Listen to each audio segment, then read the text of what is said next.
Bapak-bapak, ibu-ibu, saudara-saudara kaum muslimin rahimakumullah.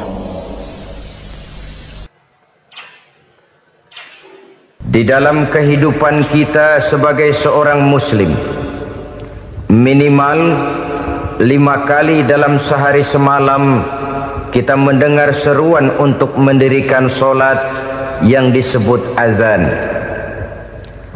Ada kalimat menarik di dalam kalimat azan itu, yakni seruan hayya 'alal falah, marilah menuju kepada keberuntungan, marilah meraih kemenangan. Seruan ini adalah kecenderungan dari setiap manusia, apapun warna kulitnya. Artinya, setiap orang dalam hidup selalu ingin meraih dan mencari kemenangan. Kemenangan akan melahirkan kepuasan batin, dan kepuasan batin memberikan kebahagiaan. Sedangkan kekalahan melahirkan penderitaan batin, dan penderitaan batin menjerumuskan seseorang di dalam berbagai bentuk kerugian. Jikalau inilah seruan azan, maka masalahnya ialah apa yang menyebabkan kita meraih kemenangan. Al-Quranul Karim memberikan tuntunan dan ajaran kepada kita bahwa orang-orang yang memperoleh kemenangan itu tidak lain adalah orang-orang yang bertakwa. Hanyalah mereka yang bertakwa kepada Allah Subhanahu wa ta'ala pada akhirnya akan tampil sebagai pemenang. Lalu siapa orang yang bertakwa itu? Dijelaskan dalam awal-awal Al-Baqarah, orang yang bertakwa yang akan meraih kemenangan. Pertama, allazina yu'minuna bil ghaib, yaitu orang-orang yang beriman kepada yang gaib, percaya bahwa ada alam yang gaib, alam yang abstrak, alam yang tidak bisa dijangkau oleh salah satu daripada panca indera kita. Mereka percaya dan beriman kepada adanya malaikat, beriman kepada adanya iblis dan jin, beriman kepada adanya alam kubur, beriman kepada adanya alam mahsyar, beriman kepada adanya alam akhirat, beriman kepada adanya surga dan neraka. Beriman bukan cuma sekedar beriman dalam ucapan bibir saja, tetapi beriman yang nilai iman itu mampu mewarnai gerak dan gaya hidupnya. Iman yang meresap sampai ke tulang sumsum, kemudian memberikan dampak positif di dalam kehidupan manusia. Alam, kita tahu, adalah sesuatu yang selain Allah, dan Allah bukanlah alam. Apapun namanya selain daripada Allah, itu adalah alam. Alam pada hakikatnya terbagi menjadi dua. Ada alam syahadah, alam nyata, alam konkret, alam yang bisa dijangkau oleh salah satu indera kita. Kemudian ada alam ghaib, alam yang tidak bisa dijangkau oleh panca indera kita, alam metafisika, alam abstrak, alam yang wajib kita imani keberadaannya.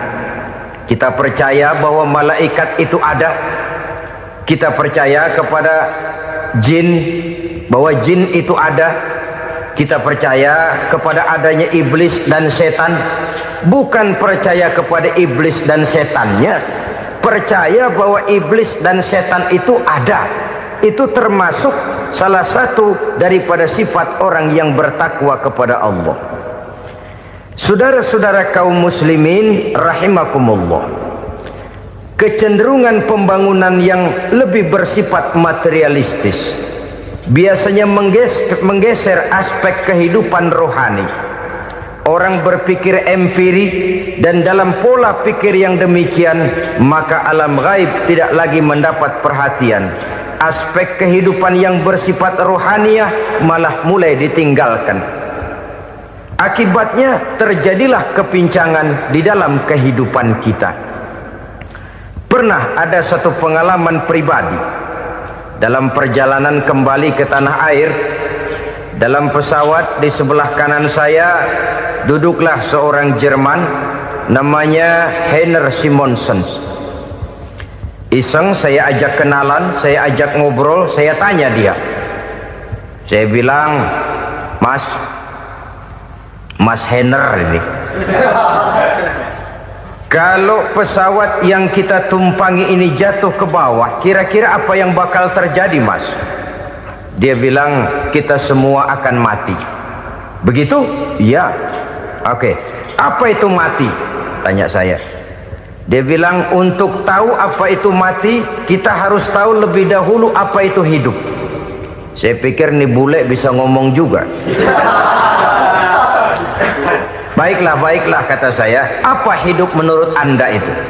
Oh, hidup itu dia bilang, kalau seluruh anggota badan kita bekerja secara normal, paru-paru memompa darah secara normal, jantung berdetak secara normal, sel-sel tubuh bekerja secara fit, dan organisme tubuh hanya mau bekerja secara normal, dia bilang, kalau kita memberi makan yang cukup, menu yang teratur, dan gizi yang lengkap. Saya bilang, kesimpulannya apa, Ner?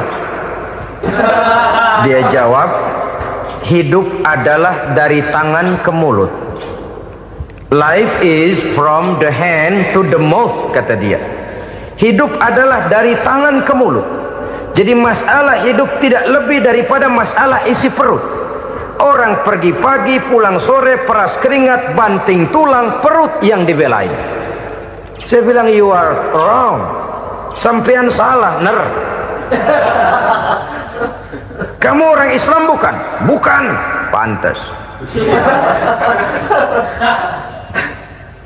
Kenapa saya salah? Dia bilang, ya jelas salah. Salahnya di mana? Kamu ini manusia. Kalau hidup cuma dari tangan ke mulut, saya bilang, kambing di kampung saya juga begitu pikirannya, Ner. Itu kambing di kampung saya, asal perutnya kenyang, sudah hidup dia. Perkara besok bagaimana, lusa prospeknya macam mana, bulan depan ada apa, kambing nggak pernah mikir.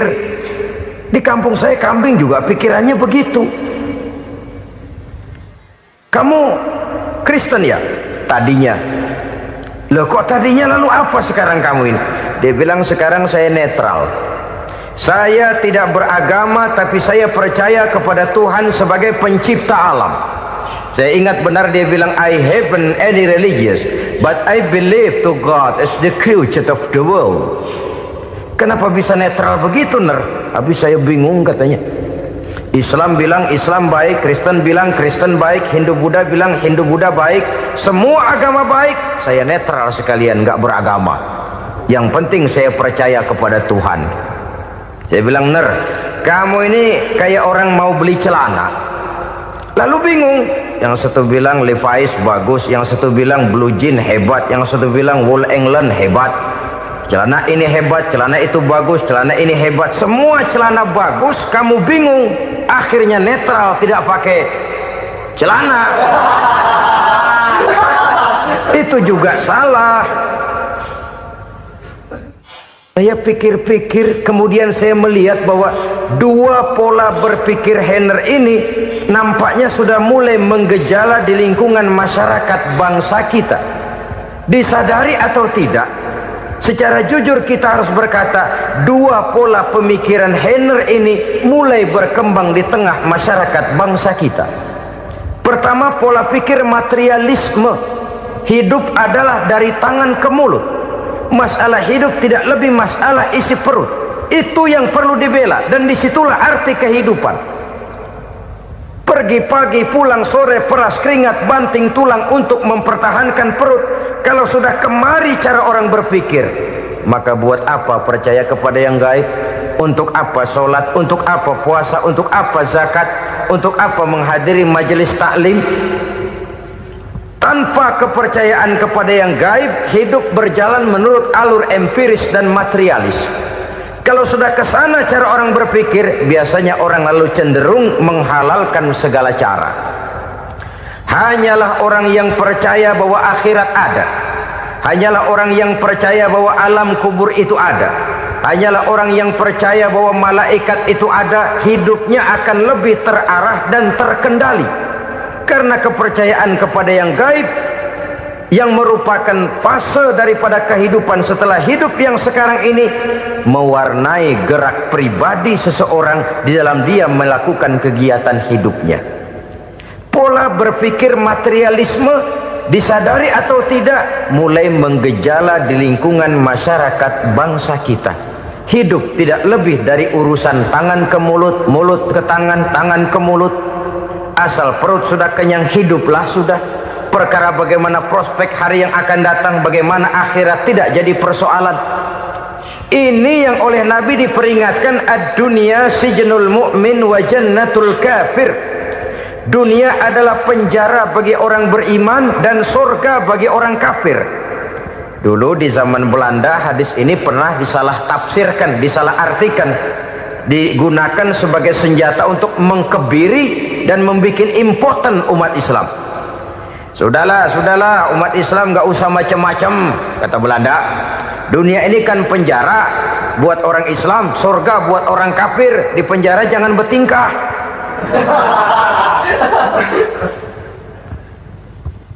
Pengertiannya tidak begitu. Dunia adalah penjara bagi orang mukmin. Artinya dalam kehidupan dunia seorang mukmin tidak bebas memperturutkan hawa nafsunya. Di penjara hawa nafsunya itu. Sebaliknya surga bagi orang-orang kafir. Buat orang kafir surgalah dunia ini. Mereka bebas memperturutkan hawa nafsunya. Dilarang tidak terlarang, dicegah pun tidak tercegah. Mereka hidup menurut alur bisikan nafsu mereka sendiri. Kemudian bila ajal datang, maut merenggut nyawa, selesailah surganya sampai di situ. Maka bagi orang-orang yang tidak percaya kepada adanya akhirat, kepada adanya alam gaib, surganya sebatas umurnya. Sekali lagi, surganya sebatas umurnya. Bila umur selesai, ajal pun datang merenggut nyawa, selesailah sudah surganya sampai di situ. Alangkah pendeknya perjalanan orang-orang yang tidak percaya kepada alam gaib ini. Bagi kita mukmin, jikalau kita mampu memenjarakan hawa nafsu, kita bisa bahagia di dunia ini. Dan Islam memang tidak menyuruh kita sengsara di dunia. Raih dunia, kejar dunia, gapai dunia sebagai alat untuk mencapai kebahagiaan di akhirat nanti. Hidup adalah satu perjalanan panjang yang terbentang sejak kita terlahir dari alam rahim sampai kepada alam akhirat nanti. Andai kata kita gagal meraih kebahagiaan di dunia, toh kita masih punya akhirat. Tapi jangan jadi dalil yang melemahkan semangat. Biarin dah kita di dunia kebelangsak, yang penting akhirat. Akhirnya dunia benar-benar kebelangsak. Bagaimana dunia ini bisa kita raih, dan bagaimana meraih dunia untuk menunjang kepentingan akhirat nanti. Yang kedua, dari pikiran Heiner yang saya lihat menggejala di lingkungan masyarakat bangsa kita, timbulnya manusia-manusia netral. Seolah-olah Tuhan yes, agama no. Sama Tuhan percaya, agama ogah. Tuhan ngangguk, giliran agama godeng. Padahal hampir dalam setiap ayat dalam Quran, kata-kata amanu biasanya bergandeng dengan wa amilus sholihat. Iman dan amal soleh. Ini sebagai isyarat Tuhan dan agama jangan pernah dipisah-pisah. Apabila kita bertuhan, maka kita harus beragama. Apabila kita beragama, maka agama itu harus bersumberkan dari Tuhan yang kita imani itu. Tidak mungkin kita pisah, Tuhan yes, agama no. Sama Tuhan percaya tapi agama bikin sendiri. Sembayangnya cukup bengong 2 jam madep ngulon.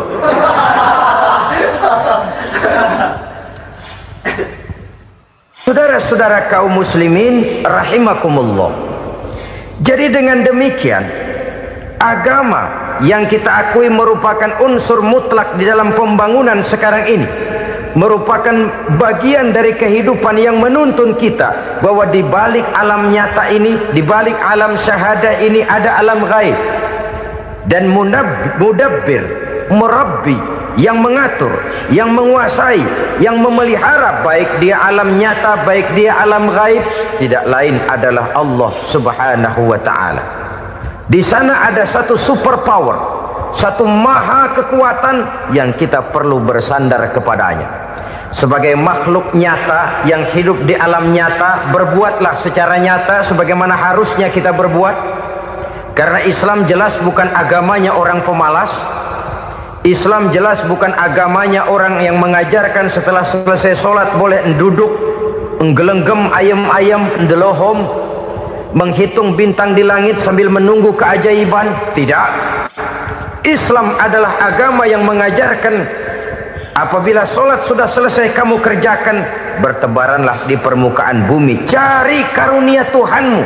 Jangan hidup berpangku tangan menunggu keajaiban, karena hidup bukan undian. Jangan berharap untung besar tanpa mau peras keringat. Tapi di sebalik itu toh kita juga harus yakin bahwa di sisi usaha nyata yang kita lakukan ada satu super power, satu maha kekuatan gaib yang menentukan berhasil dan tidaknya usaha kita. Kepercayaan kepada hal semacam inilah yang mendorong kita untuk mempunyai sandaran vertikal, agar jikalau usaha ini berhasil, kita tidak lupa diri dan lupa daratan. Jikalau usaha ini gagal, kita tidak putus asa dan buruk sangka, tidak cupik pandangan dan sempit hati, tapi mampu melihat persoalan dengan kacamata putih sambil husnuzon kepada Allah Subhanahu wa ta'ala. Kita percaya malaikat itu ada yang namanya Raqib dan Atid, mengawasi gerak hidup kita sampai kepada gerak hati kita. Ini memberikan sugesti agar kita berhati-hati, tidak sejengkal tanah pun kita bisa berlindung dari pengawasan Raqib dan Atid. Ada Munkar Nakir yang akan menyoal kita di alam kubur. Ada malaikat Malik, penjaga neraka. Ada malaikat Ridwan yang menjaga surga. Kita percaya kepada adanya jin, kita percaya kepada adanya setan, iblis. Percaya kepada adanya, bukan mempercayai si setan, si iblis lalu menjadikannya sebagai teman. Tidak. Percaya bahwa mereka itu ada dan merupakan makhluk Allah yang gaib, yang diciptakan Allah Azza wa Jalla.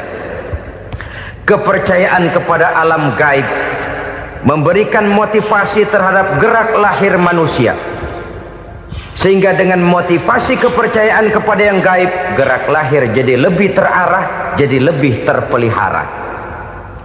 Pernah seseorang bertanya, "Pak, apakah adanya akhirat bisa dibuktikan secara ilmiah?" Saya bilang tidak bisa, tidak bisa. Kenapa? Karena yang berangkat nggak pernah pulang kembali lagi. Kalau dia pulang kemari bisa kita tanya bagaimana enak di sono. Cuma secara moral saya katakan, lebih beruntung orang yang percaya kepada akhirat daripada yang tidak. Sekarang saudara percaya akhirat ada, lalu saudara baik-baik di dunia, sholat, puasa, zakat, menolong orang lain, menebarkan kebajikan. Saudara mati, andai kata akhirat tidak ada, toh dalam hidup saudara sudah berbuat baik, paling tidak nama saudara akan dikenang sebagai orang baik. Sebaliknya, saudara percaya, kata saya, bahwa akhirat tidak ada, lalu hidup semau-maunya, tenggelam dalam maksiat dan munkarat, menentang Allah, tidak mau ruku dan sujud, lalu saudara mati, kemudian akhirat ada, ayo mau apa? Bekal tidak punya. Jadi secara moral lebih beruntung orang yang percaya kepada adanya akhirat daripada yang tidak percaya. Dan itu alam gaib yang tidak bisa dibuktikan secara eksat. Jangankan untuk membuktikan seperti itu, dalam kehidupan sehari-hari saja yang kita rasakan tidak selalu berbentuk toh. Angin, bagaimana sih bentuknya angin? Kita tidak tahu. Merah, buktinya kalau dikerok merah. Yang merah itu kulit, yang kulit kita bukan anginnya. Sakit, rasa sakit itu ada, tapi bagaimana bentuk sakit kita nggak pernah tahu. Kalau kita makan cabai pedas, bagaimana bentuk pedas itu tidak ada, tapi rasa ada. Bentuk pedas hijau, cabenya bukan pedasnya. Tidak semua yang kita rasakan bisa kita gambarkan dalam bentuk yang konkret. Oleh karena itu, sekali lagi bahwa kepercayaan kepada alam yang gaib mampu memberikan satu sugesti yang menata kehidupan seseorang lebih lurus, lebih terarah, dan lebih terkendali. Maka wajar kalau kepercayaan kepada yang gaib mengantarkan seseorang untuk meraih kemenangan. Kenapa? Dia percaya kepada yang gaib, bahwa akhirat ada, bahwa alam kubur ada, bahwa pertanggungan jawab itu ada. Maka dia lalu tidak hidup saenae udele dewe gitu loh. Tidak hidup menurut seleranya sendiri, terarah, teratur. Ini cirinya yang pertama. Orang bertakwa yang akan meraih kemenangan, mereka beriman, mereka percaya kepada yang gaib. Bahkan hal-hal konkret saja selalu berangkat dari yang gaib. Saudara-saudara, para remaja, para pemuda sekarang ini tidak pernah tahu toh siapa yang akan jadi teman hidup saudara. Kita bisa saja ngerancang, mentargetkan, tapi toh akhirnya yang namanya jodoh bukan kekuasaan kita. Rezeki di luar kemampuan kita. Begitu juga ajal. Maut, jodoh, ajal adalah contoh-contoh konkret bahwa pada akhirnya yang gaiblah yang menentukan. Bertahun-tahun ngelancong, emang jodoh seret, nggak jadi.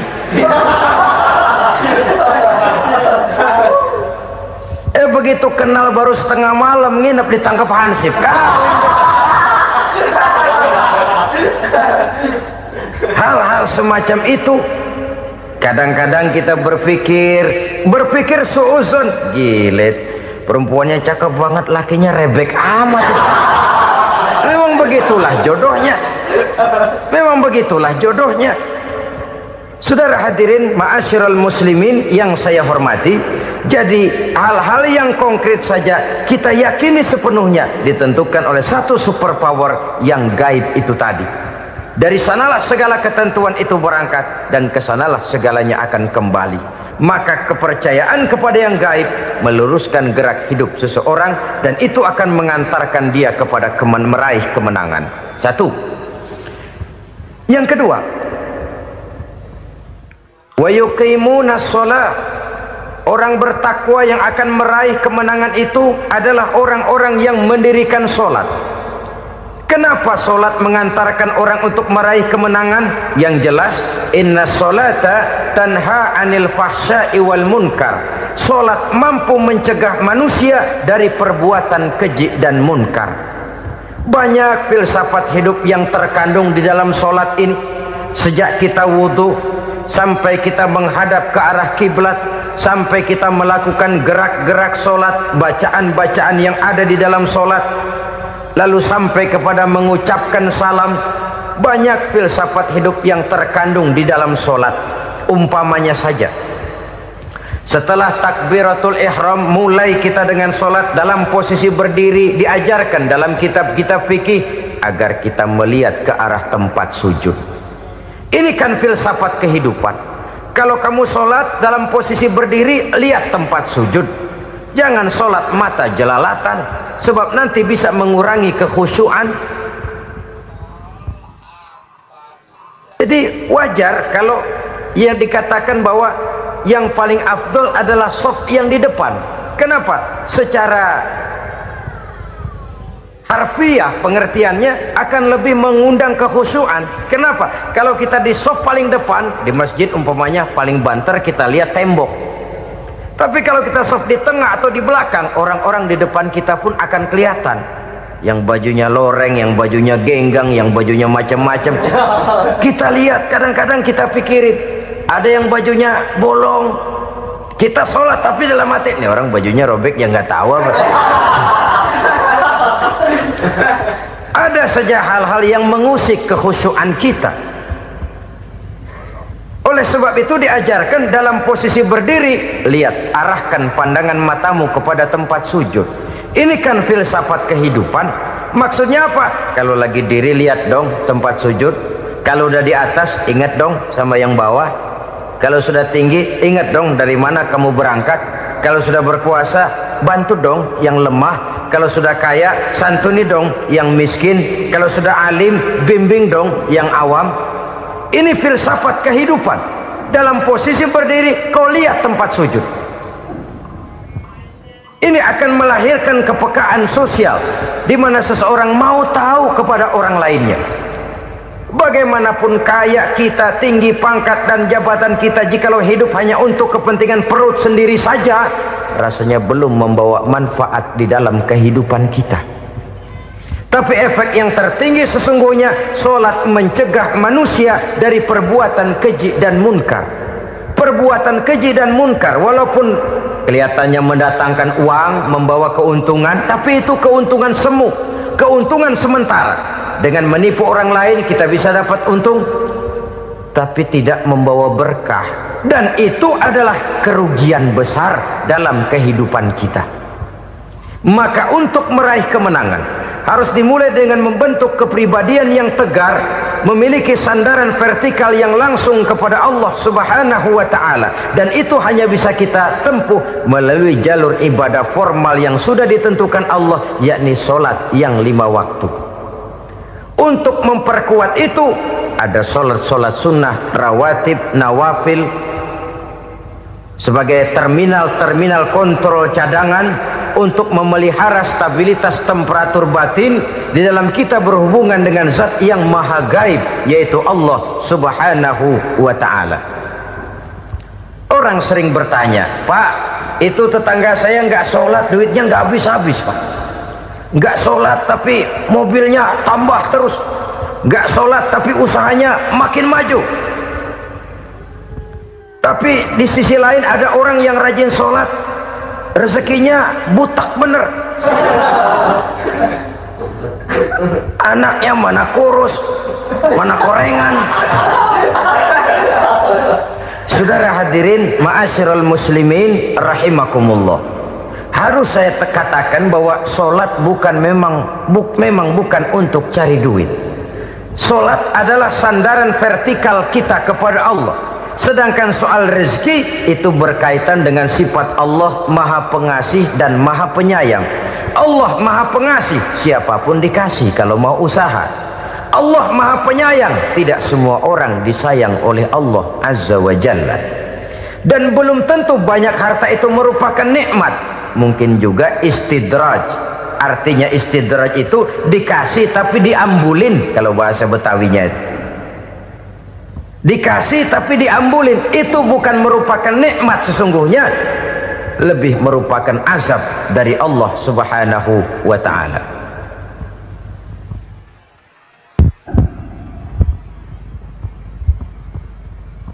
Agama mempunyai sistem solat, dan kita umat Islam telah dituntun oleh Allah Subhanahu wa ta'ala yang wajibnya 5 kali dalam sehari semalam mendirikan solat, dan itu tentu berada dalam jangkauan kemampuan manusia. Pada awalnya barangkali kita memang merasa solat itu satu kewajiban, tapi semakin kita hayati makna, manfaat dan filsafat yang terkandung di dalam ajaran solat, semakin sampai kita kepada keyakinan bahwa solat adalah keperluan kita. Sehingga pada waktu tertentu dinilai puncaknya, kita tidak lagi akan berkata saya wajib sholat, tapi kita akan berkata saya perlu sholat. Kalau kita sudah merasakan itu adalah keperluan kita, nah di sanalah kita baru akan merasakan ruginya kalau hal itu tidak kita laksanakan. Sepanjang kita masih berkata saya wajib sholat, kita akan lebih merasakan dia sebagai beban ketimbang sebagai keperluan. Yang jelas Allah tidak memerlukan ibadah yang kita laksanakan ini. Dengan kata lain, andai kata satu dunia penuh ini orang tidak ada yang sholat satu pun, Allah tidak akan turun dari jabatan Tuhan. Jangan lalu berpikir kalau kita ngambek se-RW kagak sembahyang Tuhan tekor kali ini ya. Tentu tidak. Itu perlunya kita, bukan perlunya Allah. Dan pada induknya kita akan berkata, saya perlu agama. Kalau secara induk kita sudah memerlukan agama, maka konsep-konsep yang ada di dalam ajaran agama itu pun adalah juga merupakan keperluan kita. Baik dia bernama sholat, baik dia bernama puasa, baik dia bernama zakat, baik dia bernama haji, seluruhnya adalah keperluan kita. Dan sesuatu yang kita perlukan apabila tidak kita laksanakan akan melahirkan kerugian di dalam kehidupan. Jangan heran kalau kita membaca riwayat perjalanan hidup para salafus soleh, orang-orang soleh. Ada yang tahajud sampai 100 rakaat, ada yang sholat malam kakinya sampai bengkak. Kita sekalinya bengkak biri-biri. Ada yang sholat membaca surah dalam Al-Quran sampai khotam Quran. Kok mau? Mereka sudah merasakan itu keperluan. Itu saja soalnya. Satu saat pun jikalau kita merasa bahwa itu keperluan saya, kita pun akan melaksanakan seperti itu. Keperluan saya dalam kehidupan. Inilah yang kedua. Yang ketiga, orang bertakwa yang akan meraih kemenangan itu, wa mimma razaqnahum yunfikun. Mereka membelanjakan sebagian daripada rezeki yang diberikan Allah kepada mereka. Mereka infakkan di jalan Allah. Ada satu dialog menarik. Satu hari seorang anak muda bertemu dengan seorang kakek-kakek yang sudah dikenalnya baik. Bertanyalah anak muda ini, "Kek, umur kakek berapa tahun?" 15 tahun, kata si kakek. Anak kakek berapa orang? 1. Harta kakek berapa banyak? 15 juta. Si anak muda ini bengong, lalu protes, "Kok kakek bohongin saya?" "Kenapa?" "Saya tahu umur kakek 70 tahun. Kenapa ngaku 15? Saya tahu anak kakek 5. Kenapa bilang 1? Saya tahu kakek miliuner, miliaran uang kakek. Kenapa ngaku cuma 15 juta? Begini, kata si kakek tadi. Benar, umur saya 70 tahun. Tapi dari umur yang 70 tahun itu baru 15 tahun terakhir ini saya merasakan ibadah kepada Allah. Meninggalkan maksiat, jauh dari segala macam munkarat. Maka yang 15 tahun inilah yang benar-benar saya rasakan sebagai umur saya. Benar anak saya 5, tapi yang 4 susah diatur. Cuman 1 rasanya nih yang bakal jadi si buah hati, belahan jantung, pelanjut cerita penerus sejarah. Cuma 1 ini yang saya harapkan, yang akan jadi anak soleh, yang akan membuat saya menerima pensiunan pahala. Kalau yang 4 apek dah, nggak ada harapan. Yang 1 nyekek botol melulu. Oh begitu, iya. Lalu kenapa kakek bilang harta kakek cuma 15 juta padahal saya tahu kakek uangnya miliaran, depositonya banyak? Ya karena 15 juta itulah yang saya ingat yang pernah saya belanjakan di jalan Allah. Saya merasa itulah harta saya yang sebenarnya.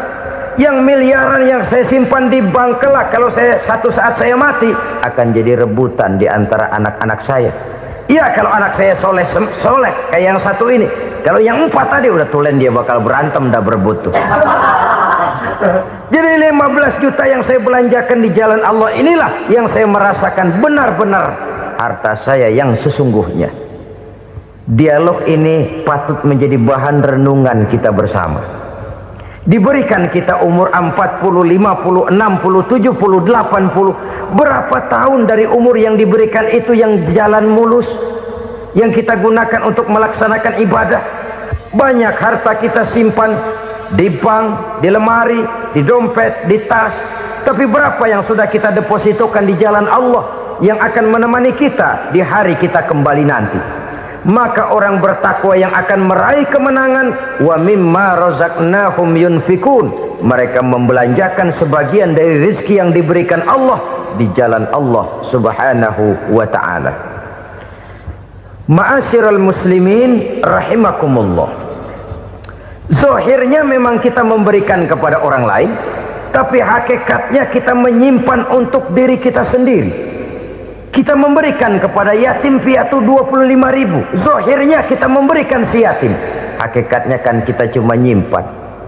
Saya berikan, titip kepadamu, ini untuk saya di akhirat. Kau boleh belikan baju, kau boleh belikan untukmu makan, kau boleh bayarkan sekolahmu, ini untuk saya. Hakikatnya kita nyumbang masjid 1 juta, zahirnya kita berikan kepada panitia masjid, tapi hakikatnya kan cuma titip 1 juta ya, untuk saya di alam kubur nanti. Silahkan kau boleh belikan semen, ini uang, belikan besi, belikan pasir, saya cuma sekedar titip untuk kepentingan saya. Hakikatnya kita cuma sekedar menitip. Sebagaimanapun pada hakikatnya, apapun yang kita miliki dalam kehidupan kan cuma sekedar hak guna pakai, bukan hak milik mutlak. Harta kita, rumah kita, kendaraan kita, kebun kita, pabrik kita, hak guna pakai saja. Hak milik mutlak cuma untuk Allah subhanahu wa ta'ala. Saudara-saudara kaum muslimin rahimakumullah, ini yang ketiga. Kemudian yang keempat, orang-orang bertakwa yang akan meraih kemenangan, allazina yu'minuna bima unzila ilaika, mereka yang beriman, mereka yang percaya kepada apa yang telah diturunkan kepadamu Muhammad, ay Al-Quran, yakni Al-Quranul Karim. Setelah percaya kepada yang gaib, mendirikan solat, kemudian menginfakkan sebagian dari rezeki yang diberikan Allah, mereka juga lalu percaya kepada yang diturunkan terhadap Nabi, yaitu tidak lain Al-Quranul Karim. Sekali lagi di sini, percaya bukan hanya sekedar percaya saja, tetapi percaya lalu menjadikan Al-Quran itu sebagai pedoman hidup. Sebab memang Al-Quran itu adalah GBHM, garis-garis besar haluan muslim. Apa yang harus kita lakukan, apa yang harus tidak kita lakukan, bagaimana mestinya kita bertingkah laku dan berbuat, seluruhnya tercantum di dalam Al-Quranul Karim. Itu sebabnya ketika satu hari Aisyah ditanya bagaimana akhlak Rasul, beliau menjawab, kana Rasulullah sallallahu alaihi wasallam khuluquhul Quran. Akhlak daripada Rasulullah tidak lain adalah Al-Quran. Jawaban simpel ini memberikan gambaran bahwa keseluruhan daripada konsepsi Quran sudah diterjemahkan dalam kehidupan Rasulullah sallallahu alaihi wasallam. Karena kita tahu akhlak adalah keseluruhan dari gerak hidup manusia, sejak ia berpribadi, berumah tangga, bertetangga, bermasyarakat, sampai kepada berbangsa dan bernegara. Al-Quran tetap memberikan sentuhan nilainya. Oleh karenanya, orang-orang yang bertakwa adalah orang-orang yang menjadikan Al-Quran sebagai pedoman dalam kehidupannya. Dan kita yakini Al-Quran diturunkan kepada Nabi Muhammad bukan merupakan produk Nabi Muhammad. Isi dan redaksinya langsung dari Allah subhanahu wa ta'ala. Kemudian cirinya yang kelima, orang bertakwa yang akan meraih kemenangan itu, wa ma unzila min qablika. Tidak hanya sekedar percaya kepada yang diturunkan terhadap Nabi Muhammad, yaitu Al-Quran, mereka juga percaya kepada apa yang pernah diturunkan kepada para nabi, kepada para rasul sebelum Nabi Muhammad. Percaya kepada adanya suhuf, percaya kepada adanya Taurat, percaya kepada adanya Injil, percaya bahwa Allah dahulunya sudah menurunkan Taurat kepada Musa, percaya bahwa Allah sudah menurunkan Injil kepada Isa, percaya Injil ada, Taurat ada, diturunkan Allah untuk Isa dan Musa, tetapi tidak wajib mengamalkannya karena kita sudah diberikan Al-Quranul Karim. Ini yang perlu saya garis bawahi. Kita percaya Allah telah menurunkan Injil dahulu kepada Isa. Kita percaya bahwa Allah telah menurunkan Taurat dahulunya kepada Nabi Musa. Kadang-kadang ini dijadikan dalih, dikacaukan pengertiannya. Quran saja mengajarkan bahwa orang yang bertakwa harus percaya kepada Injil, maka pakailah Injil. Apalagi kalau ayat sebelumnya ditilap, dihapus, dihilangkan, Injilnya yang ditekankan, maka akan terjadilah penekanan yang salah arah. Karena salah arah akhirnya bisa merusak dan menghancurkan akidah. Ketika Rasul suatu saat pernah ditanya orang, "Ya Rasul, bagaimana sikap kita sebagai muslim terhadap Injil yang ada sekarang?" Beliau menjawab, "La tukadzibuhu jami'an wa la tusaddiquhu jami'an." Jangan didustakan seluruhnya, jangan juga dibenarkan semuanya. Artinya, ini sudah merupakan gambaran dari Rasul bahwa dalam Injil yang ada sekarang masih ada ajaran-ajaran tauhid yang dibawa oleh Nabi Isa dan diajarkan kepada umatnya. Tapi juga dalam Injil yang sekarang ini sudah terkena intervensi dan investasi manusiawi. Karena itu Rasul menyimpulkan, la tukadzibuhu jami'an wa la tusaddiquhu jami'an. Jangan didustakan semua, jangan dibenarkan seluruhnya. Kita memang percaya Allah telah menurunkan Injil kepada Nabi Isa dulu, tapi kita tidak wajib mengamalkan Injil. Kita percaya Allah telah menurunkan Taurat kepada Nabi Musa, tapi kita tidak wajib mengamalkan kitab ajaran Taurat. Yang wajib kita percayai dan kita amalkan hanyalah Al-Quranul Karim. Kenapa? Oleh karena baik yang ada di dalam Taurat, baik yang ada di dalam Injil, tentu tercakup di dalam Al-Quran sebagai kitab terakhir yang diturunkan oleh Allah Subhanahu wa Ta'ala. Dan itu wajar. Kalau seorang pejabat mau mengeluarkan satu keputusan baru, tentu dia harus meninjau keputusan-keputusan lama. Andai kata dianggap tidak berlaku, dianggap tidak relevan lagi, maka keputusan-keputusan lama itu tentu sudah dianggap tidak berlaku. Sebagian daripada aturan-aturan dalam keputusan lama yang masih dianggap relevan tercantum dalam keputusan baru yang wajib diamalkan. Begitulah hubungannya antara Al-Quran, Taurat, Zabur, dan Injil. 4 kitab samawi yang diturunkan Allah masing-masing kepada Zabur untuk Nabi Daud, Taurat untuk Nabi Musa, dan Injil untuk Nabi Isa alaihi wassalatu wassalam. Ketiga-tiga kitab itu kita percayai adanya. Kita yakini Allah telah menurunkan Zabur, Taurat, dan Injil, tapi kita tidak wajib mengamalkannya.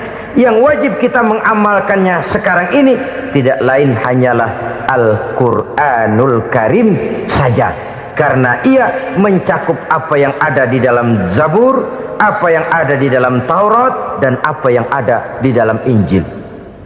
Keotentikannya bisa dipertanggungjawabkan.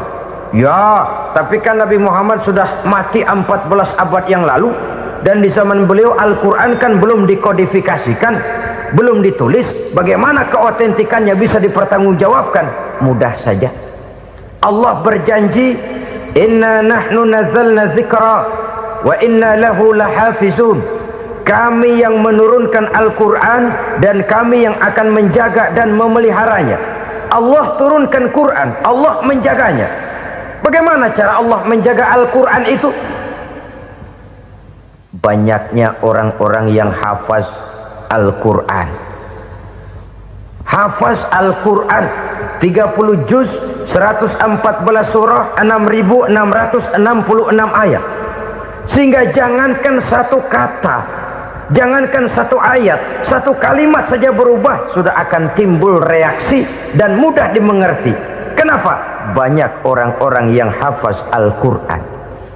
Sedangkan pada setiap akhir tahun biasanya malaikat Jibril selalu mengadakan checking terhadap ayat-ayat yang diturunkan pada waktu itu. Di zaman Nabi sendiri sudah ada usaha kodifikasi. Dan yang lebih luar biasa lagi, sampai hari ini tidak seorang pun mampu membuat satu ayat saja semacam Al-Quran. Ke bahasa manapun dia diterjemahkan, naskah aslinya tetap ikut, rujukan dasarnya tetap ada. Berdasarkan itu, maka tidak mungkin terjadi penyelewengan terhadap atau pemalsuan terhadap ayat-ayat Al-Quranul Karim. Kesuciannya, keotentikannya, kemurniannya bisa dipertanggungjawabkan. Ma'asyiral muslimin rahimakumullah. Oleh karenanya, konsepsi dasar daripada ajaran Islam ini memang tidak lain adalah Al-Quran dan Sunnah.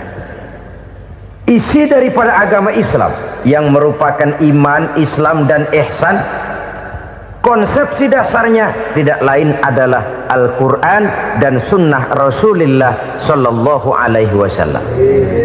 Maka yang kita perlukan sekarang ini adalah terjemahan Al-Quran di dalam kehidupan kita. Dengan demikian, maka gaya kehidupan yang lebih Qurani itulah yang kita dambakan. Kita perlu memang terjemahan Quran dalam bahasa Inggris, dalam bahasa Belanda, dalam bahasa Jepang, tapi yang lebih kita perlukan adalah terjemahan Quran di dalam kehidupan kita. Konsekuen, tidak memanipulasi, ringan sama kita jinjing, berat sama kita pikul. Jangan kalau lempengan ayat Quran tuh kira-kira enak diamalin, keras teriakan kita. Giliran kira-kira ayat Quran itu mukul kepala kita sendiri, diam kita. Itu ciri yang pernah disindir Allah dalam awal-awal Baqarah juga. Ciri beragamanya orang yang munafik. Kullama adha'a lahum masyawfih, kata Allah. Wa iza azlama alaihim qamu. Apabila terang mereka jalan, apabila gelap mereka berhenti. Artinya, kalau kira-kira di Islam nguntungin, rame-rame pada teriak Islam. Tapi ketika diminta untuk berjuang, ketika dituntut untuk berkorban, rame-rame mengundurkan diri. Nasib agama tidak ubahnya seperti daun pisang yang dikait orang di tepi jalan lantaran tak berpayung di ketika hari hujan. Manakala hujan usailah sudah, daun itu pun dicampakkan di tepi jalan, diinjak pula orang nan lalu. Artinya, orang menjadikan agama cuma sebagai lipstick, decoration only, tidak konsekuen. Hanya pada saat-saat kelihatannya Islam membawa keuntungan, rame-rame orang teriak-teriak tentang Islam. Tapi jikalau diminta berjuang, jikalau dituntut untuk berkorban, biasanya rame-rame juga mengundurkan diri. Jangan heran kalau mayoritas hitungan kita, tapi minoritas peranan kita. Kuantitas kita dalam jumlah, tapi dalam kualitas kita lebih sering jadi penonton daripada jadi pemain. Padahal itu sangat tidak boleh terjadi. Umat Islam di Indonesia harus bangkit. Umat Islam di Indonesia harus sadar akan keberadaannya. Tidak boleh hanya jadi penonton berpangku tangan, karena memang agama kita juga mengajarkan untuk konsekuen di dalam menjabarkan ajaran-ajaran daripada agama kita. Kita sering jatuh menjadi umat yang lemah oleh karena kita ini tidak pandai menggalang kebersamaan yang diakibatkan tidak konsekuennya kita. Diistilahkan bahwa umat Islam di dalam menggalang kebersamaannya itu harus seperti orang main sepak bola. Saudara-saudara kan tahu orang main sepak bola itu. Orang main sepak bola, kalau pertandingan belum dimulai sih silakan saja kumpul di luar lapangan, atur strategi yang baik. Tapi kalau pertandingan sudah dimulai, turun ke lapangan hijau, jangan kumpul terus. Ada sepak bola gotong royong, mundur-mundur rame-rame, depan ke depan kumpul melulu mainnya. Kalah. Orang main sepak bola itu ya harus ada penyerang tengah, harus ada penjaga gawang, harus ada strikernya, harus ada kiri luarnya, kanan dalamnya yang jadi backnya. Posisi boleh bermacam-macam, tapi yang penting saling ngoper untuk menggolkan gawang lawan. Begitulah umat Islam ini. Boleh ada yang jadi pejabat, boleh ada yang jadi pengusaha, boleh ada yang jadi petani, silakan ada yang jadi seniman, ada yang jadi penyair, ada yang jadi artis sekalipun. Tapi kalau sudah berhasil menguasai bola, jangan lupa operannya. Operan itu yang langka. Kita ini muslim kadang-kadang kalau sudah memegang menguasai bola, kalau belum mau mampus, belum mau ngoper. Nanti kalau sudah nggak punya bola, baru mau ngoper. Kalau sudah dengar-dengar mau dekat pensiun, baru mau jihad, baru mau berjuang, baru mau ngurus pesantren. Tanda tangan sudah tidak laku, memo sudah tidak dihargai, baru mau berjuang. Kemarin kemana, Mas? Kita tidak pandai memanfaatkan posisi. Dengan kata lain, kalau kembali kepada persoalan kita, konsekuensi kita terhadap agama yang kita anut ini belum ideal. Kita masih lebih sering berislam ini pada saat-saat yang menurut perhitungan kita membawa keuntungan. Tapi kalau diminta berjuang, dituntut berkorban, yang itu pun hakikatnya adalah untuk kepentingan kita juga. Allah tidak pernah menuntut kita untuk jihad bagi kepentingan Allah, itu tidak. Berjuang menegakkan agama Allah, apakah untuk kepentingan Allah? Tidak. Untuk kepentingan kita. Sebab nilai-nilai jihad itu pada akhirnya akan membawa kita kepada satu kebahagiaan. Setidaknya kalau tidak di dunia, tentu di akhirat sebagai syahid. Oleh karena itu, pada bagian akhir ini saya ingin mengajak, marilah kita konsekuen. Sekali kita berkitabkan Al-Quranul Karim, mari dia kita jadikan pedoman. Jangan cuma kita jadikan sebagai penghias dinding, pelengkap rumah, bahwa di rumah kita ada Al-Quran, tapi yang baca kecoa. Habis pada bolong tuh Quran. Yang penting kan punya Quran. Ditaruh di pintu rumah, biar apa? Biar kuntilanak kagak masuk katanya. Ya apa itu nasib Quran, cuma kerjanya jaga pintu, ngusir kuntilanak, ngusir memedi. Bagaimana kita hidup menurut tuntunan Al-Quran? Kadang-kadang tidak pernah menjadi masalah bagi kita. Maka bagaimanakah Al-Quran akan mungkin membawa keberkahan dalam hidup kalau ajarannya kita injak-injak dalam keseharian kita? Mewujudkan gaya hidup yang lebih Qurani, itulah yang akan kita rintis di dalam kehidupan kita, bertahap, step by step, menurut kemampuan yang ada pada kita. Jika jalan ini tidak bisa kita selesaikan, percayalah akan ada generasi penerus yang akan melanjutkan usaha dan cita-cita mulia itu. Jadi percaya kepada Taurat, percaya kepada Injil, sekedar percaya Allah dahulunya sudah menurunkan itu, tapi kita tidak wajib mengamalkannya. Kenapa? Generasi Injil masa berlakunya sudah kedaluarsa. Taurat masa berlakunya sudah kedaluarsa. Injil pernah berlaku untuk orang Nasrani di zaman Nabi Isa. Taurat pernah berlaku untuk orang Yahudi di zaman Nabi Musa. Setelah generasinya berlalu, datang Rasul penutup yang membawa Al-Quranul Karim, maka Al-Quran itulah yang berlaku menjadi pedoman sampai hari akhir nanti. Jangan jauh dari Al-Quran, karena apabila ini kita lakukan, maka kita akan kembali kepada satu gaya hidup yang jauh dari tuntunan agama, dan itu artinya kita akan semakin jauh untuk meraih kemenangan. Saudara-saudara kaum muslimin rahimakumullah, yang keenam, yang terakhir, orang-orang bertakwa yang akan meraih kemenangan itu wabil akhirati hum yuqinun. Mereka percaya, mereka yakin seyakin-yakinnya akan adanya hari akhir,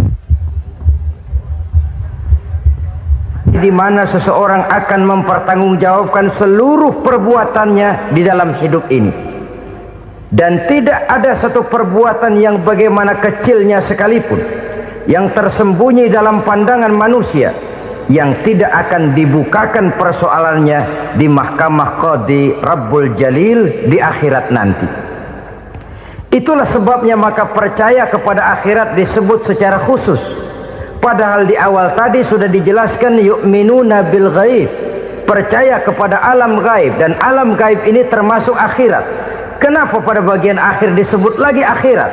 karena ternyata bahwa kepercayaan kepada adanya akhirat merupakan induk dari kepercayaan terhadap adanya malaikat, setan, jin dan lain sebagainya, dan akan lebih memberikan sugesti dalam kehidupan manusia untuk meluruskan gerak hidupnya.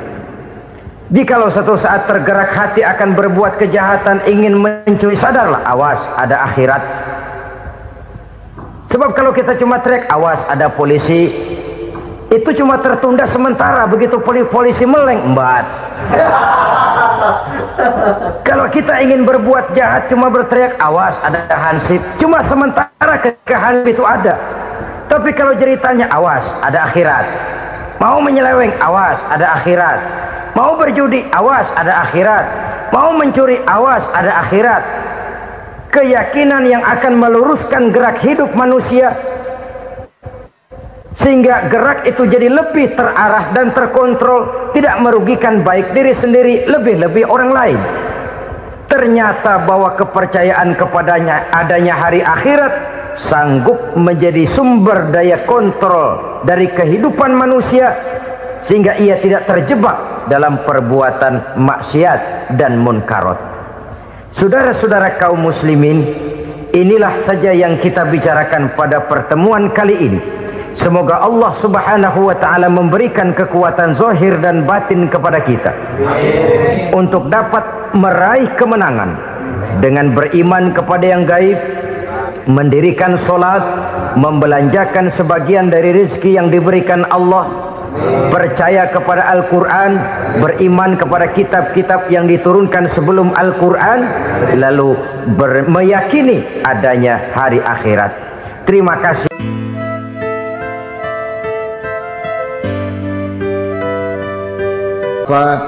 Ibu-ibu, saudara-saudara kaum muslimin rahimakumullah, kita menyaksikan peristiwa-peristiwa yang memilukan dan memalukan. PHK terjadi di mana-mana, pengangguran meningkat, harga-harga membumbung tinggi, daya beli rakyat semakin lemah.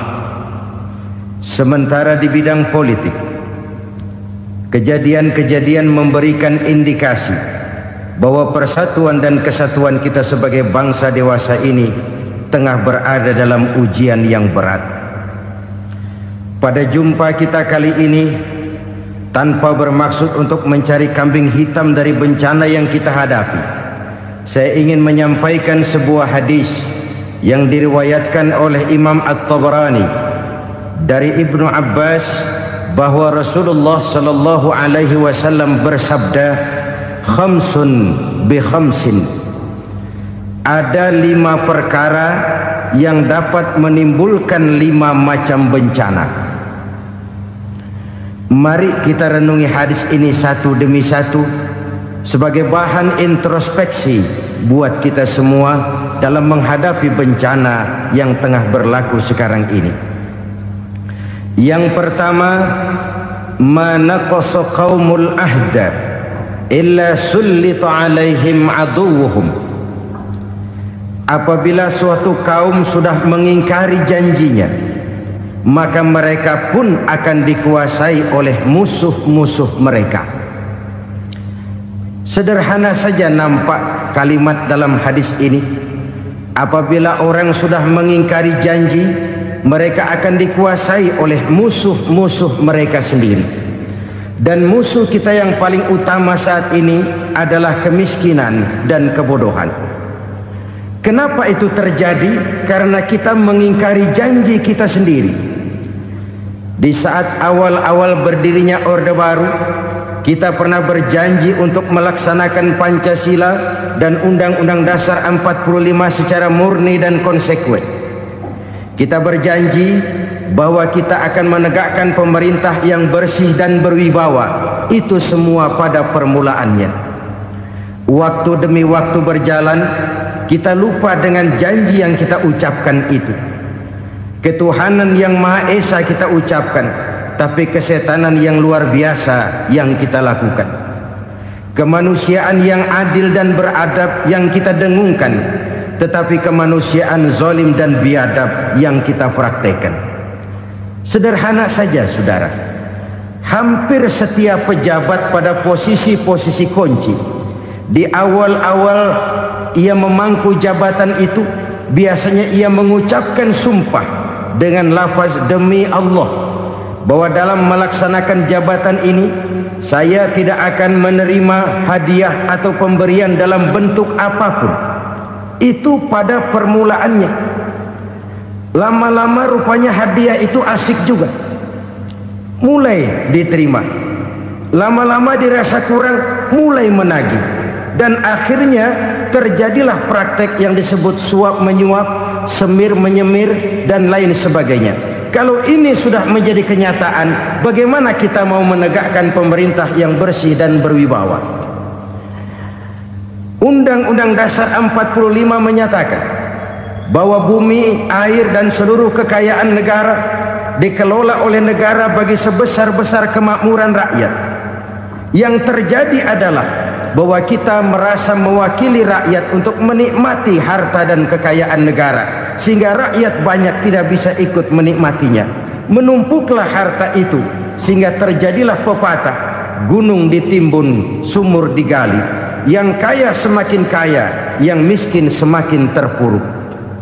Kita ingkar dengan janji yang kita ucapkan di awal-awal kita bergerak. Kita ingkar dengan janji pada saat kita mengatakannya dengan menyebut nama Allah, dengan mempertaruhkan nama Tuhan. Sehingga pada akhirnya jabatan pun mengalami tender. Sudah menjadi rahasia umum. Orang mau jadi lurah mesti mengeluarkan uang. Mau jadi camat mesti mengeluarkan uang.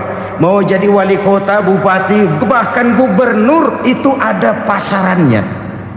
Secara logika, kalau orang memperoleh satu jabatan karena banyak mengeluarkan uang, tentu pada saat ia mengeluarkan uang, ia sudah punya pemikiran, modal pasti pulang, modal pasti kembali. Kalau orang memperoleh suatu jabatan karena banyak mengeluarkan uang, maka langkah pertama yang dia lakukan setelah memangku jabatan itu ialah bagaimana uang bisa kembali, bagaimana modal bisa pulang. Kalau modal sudah pulang, pikiran berikutnya bagaimana supaya dapat untung. Lalu kapan mau bekerja untuk kepentingan rakyat? Itu nomor 18. Kemudian kalau ada proyek-proyek besar, pertanyaannya ialah bukan apakah proyek ini bermanfaat bagi rakyat, apakah proyek ini layak untuk diteruskan, tetapi yang jadi pertanyaan paling utama ialah bagian saya berapa duit dari proyek ini. Kita bisa lihat proyek, mega proyek lahan 1 juta hektar di Kalimantan Tengah, triliunan rupiah, dan proyek itu gagal. SD Impres bulan ini diresmikan, bulan depan retak. Jembatan-jembatan bulan ini gunting pita, bulan depan runtuh. Kita ingkar dengan janji. Kita berkata kita bekerja untuk kepentingan rakyat, tapi kita tidak pernah mengenal rakyat itu. Apabila suatu kaum sudah mulai mengingkari janji, maka mereka akan dikuasai oleh musuh-musuh mereka. Akibatnya tersusunlah barisan-barisan sakit hati yang makin lama makin menjadi bola salju, menggelinding membesar, dan kemudian terjadilah hal-hal yang tidak kita inginkan lagi. Apabila suatu kaum sudah mengingkari janji, maka mereka akan dikuasai oleh musuh-musuh mereka. Ini penyebab bencana yang pertama. Kita tidak konsekuen. Tadinya kita dengan lantang teriak-teriak berantas korupsi, ganyang korupsi. Pada waktu kita belum mendapat kesempatan. Setelah kita naik punya kesempatan, rupanya korupsi enak juga dirasa. Terjadi pergeseran nilai, orang luntur, kehilangan idealisme awal. Lalu untuk menghibur diri, menutup kesalahan, kita gunakanlah pepatah bahwa tidak ada gading yang tak retak, bahwa kita harus mikul dhuwur mendem jero. Itu semua cuma sebagai dalih agar kesalahan kita tidak dibicarakan orang lain. Padahal kita sendiri yang mengingkari janji. Kita yang keluar dari komitmen awal kita. Kita berjanji melaksanakan Pancasila dan Undang-Undang Dasar 45 dengan murni dan konsekuen. Kita berjanji untuk menegakkan pemerintah yang bersih dan berwibawa. Namun dalam kenyataannya itu tidak kita laksanakan dengan sebagaimana mestinya. Kita bergeser, kita mengalami proses degradasi, peluncuran nilai, dan akhirnya terbentuklah barisan-barisan sakit hati yang semakin lama semakin membesar itu. Kita harus introspeksi. Memang kalau zaman sedang susah, biasanya kambing hitam laris, tukang kompor gentayangan. Itu dari dulu selalu mencari kambing hitam. Karena itu kita tidak bicara orang, kita tidak bicara siapa yang salah, kita bicara sistem, dan sistem itu bisa mengena siapa saja. Kalau orang sudah mulai mengingkari janji, bergeser dari komitmen awal, itu sudah mulai ia mengalami proses peluncuran, proses degradasi. Ini penyebab yang pertama. Kita tidak lagi konsekuen bahwa bumi, air, sumber daya alam adalah milik negara, dikuasai oleh negara, digunakan bagi sebesar-besar kemakmuran rakyat. Ternyata rakyat yang makmur itu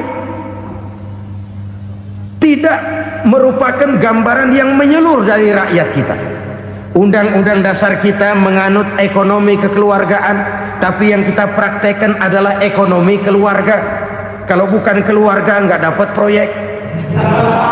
Kalau bukan keluarga nggak dapat macam-macam. Kekeluargaan kita rubah menjadi keluarga, timbullah penyakit nepotisme. Kita bergeser, kita ingkari janji, dan kita anggap kita atasnamakan rakyat. Rakyat cuma sekedar jadi address, rakyat cuma sekedar jadi alamat, tetapi kehidupan mereka tidak banyak berubah dan tidak banyak terangkat. Kaum muslimin rahimakumullah, ini penyakit yang pertama, penyebab bencana yang pertama. Yang kedua kata Nabi, wa ma hakamu bighairi ma anzalallah. Apabila hukum yang diterapkan sudah tidak lagi bersumber dari hukum Allah, illa fasya fihimul faqru, maka akan bertebaranlah kemiskinan di mana-mana. Ini artinya apa? Apabila hukum tinggal sebuah stempel, apabila hukum sudah diatur menurut kepentingan, apabila hukum sudah tidak lagi ditegakkan secara adil, maka kemiskinan merambah di mana-mana. Hukum diatur menurut selera orang yang sedang berkuasa, maka yang benar bisa jadi salah, yang salah bisa jadi benar. Hukum dalam kenyataan hidup berlaku seperti pisau. Pisau itu kan saudara lihat, yang namanya pisau dimanapun itu tajamnya ke bawah, ke atas tumpul. Kalau hukum itu, kalau untuk rakyat, hukum itu tajam bukan main, cepat sekali dilaksanakan. Tapi giliran menengah ke atas, yang gedean dikit berbuat salah, hukum tumpul.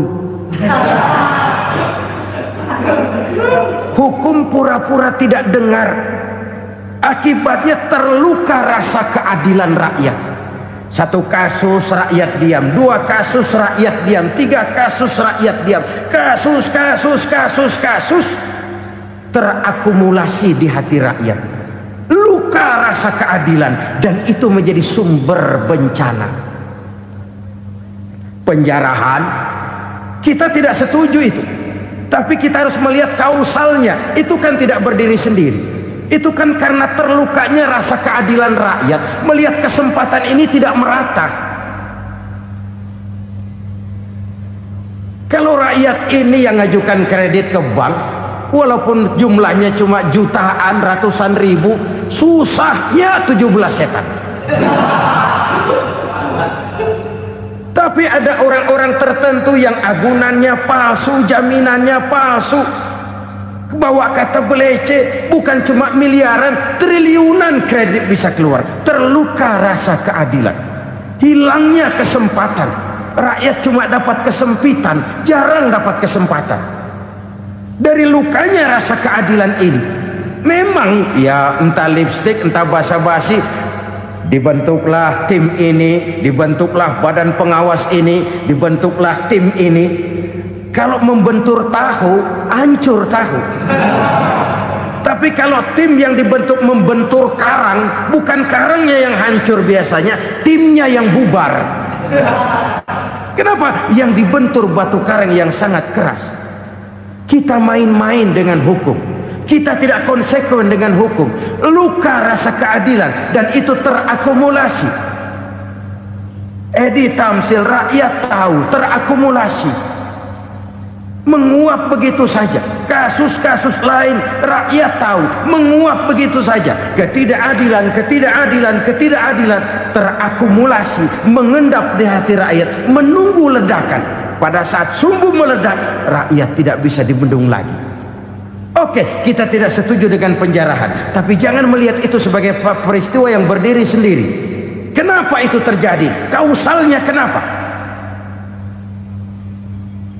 Oke, kita tidak setuju memang, tapi yang dijarah oleh rakyat kan memang cuma untuk perut.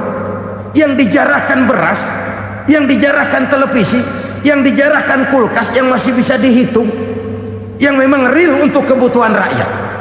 Penjara berdasi kepala botak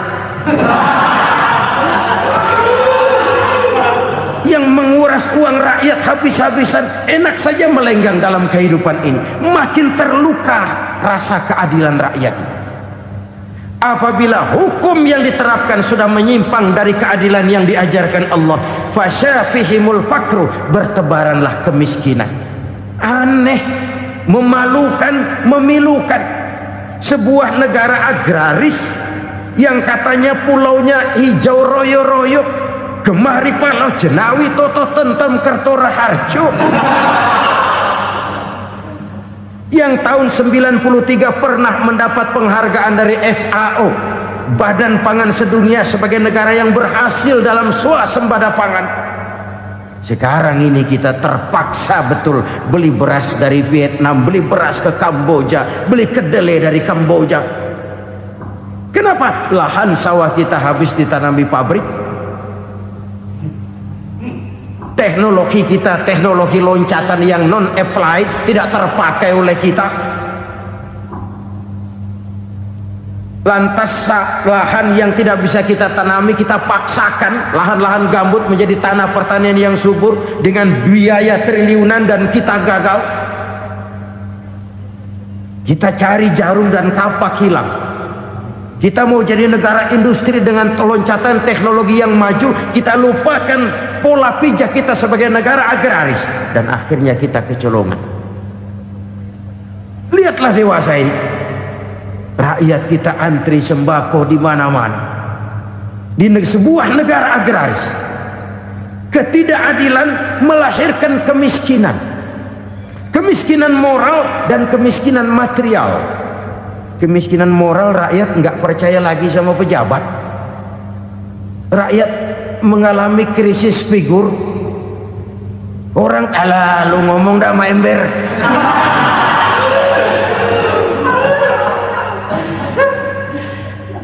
Penataran yang menghabiskan biaya miliaran itu melahirkan pejabat-pejabat korup. Pengawasan yang menghabiskan biaya miliaran itu ternyata impoten, mandul. Kemiskinan moral.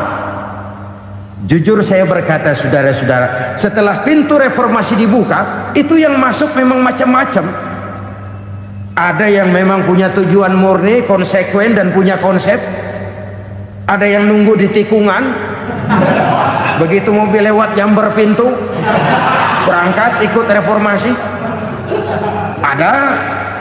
Ada yang memanfaatkan momentum, mumpung, untuk nyampein unek-unek, ngerti nggak, pokoknya ngomong.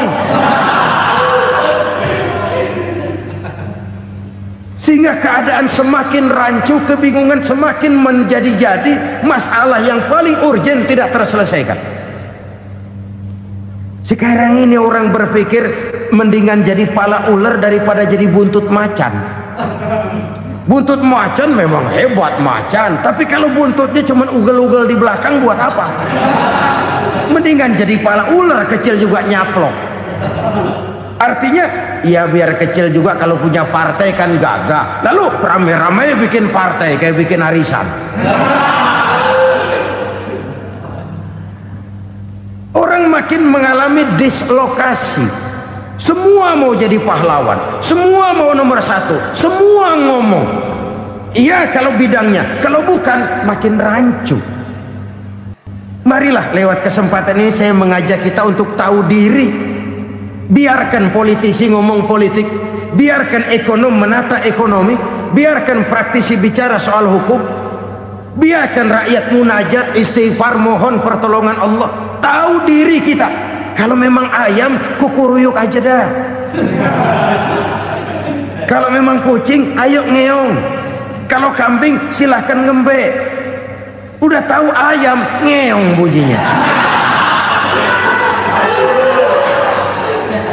Suaranya palas, orang nggak ngerti, bingung, makin menjadi-jadi.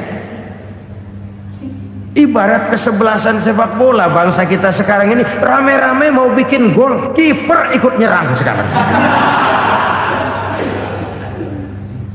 Memilukan dan bahkan memalukan. Wa ma hakamu bighairi ma anzalallah illa fasyafihimul fakru. Kalau hukum yang diterapkan sudah menyimpang dari keadilan yang diajarkan Allah, bertebaranlah kemiskinan di mana-mana. Coba sekarang ini yang punya duit bingung, apalagi yang kagak punya duit. Yang pengusaha gede ngeluh, apalagi yang pengusaha pas-pasan.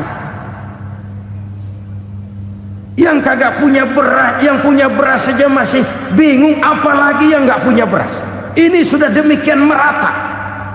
Dulu kita kagum mendengar konglomerat kelas buadah, kelas-kelas yang seakan-akan cuma ada dalam khayalan mereka, punya kekayaan miliaran dolar, triliunan. Sudahlah, seolah-olah nggak terjangkau sama kita. Weh, ternyata yang gede-gede itu juga gede utangnya.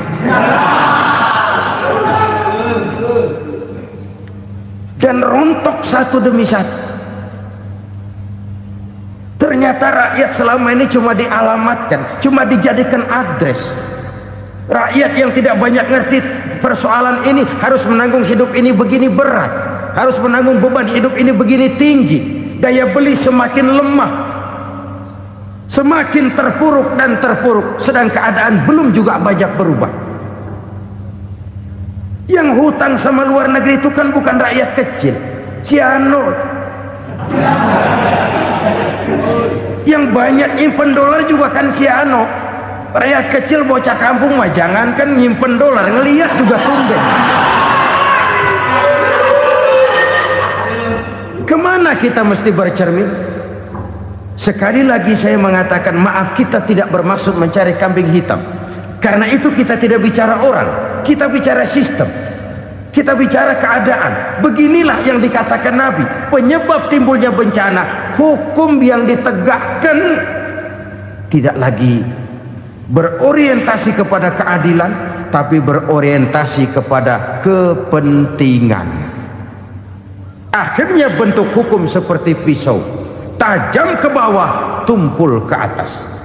Hukum cuma buat rakyat kecil, tetapi kelompok menengah ke atas kadang-kadang kebal dari perlakuan hukum.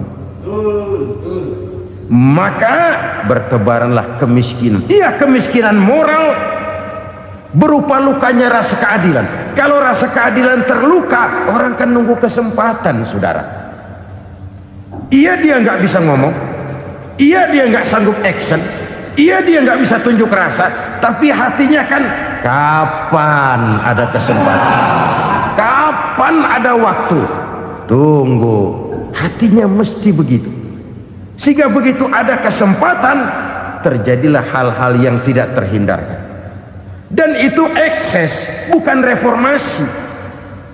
Jangan seperti sebuah dialog saya dengan seorang abang beca.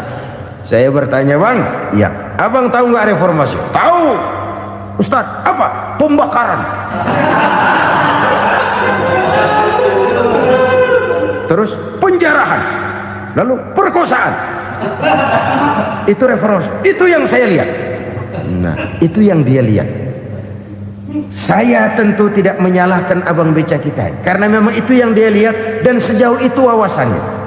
Tapi ini indikasi bahwa banyak rakyat kita yang belum bisa menggunakan kebebasan secara bertanggung jawab. Padahal kebebasan tanpa tanggung jawab tirani. Sebuah contoh gampang-gampangan.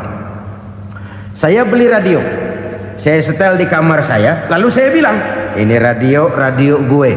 Yang beli gue, pakai duit gue setel di kamar gue, sekeras-kerasnya, gak ada urusan sama orang lain. Itu kata saya. Tetapi tetangga saya sebelah rumah kan boleh juga ngomong begitu.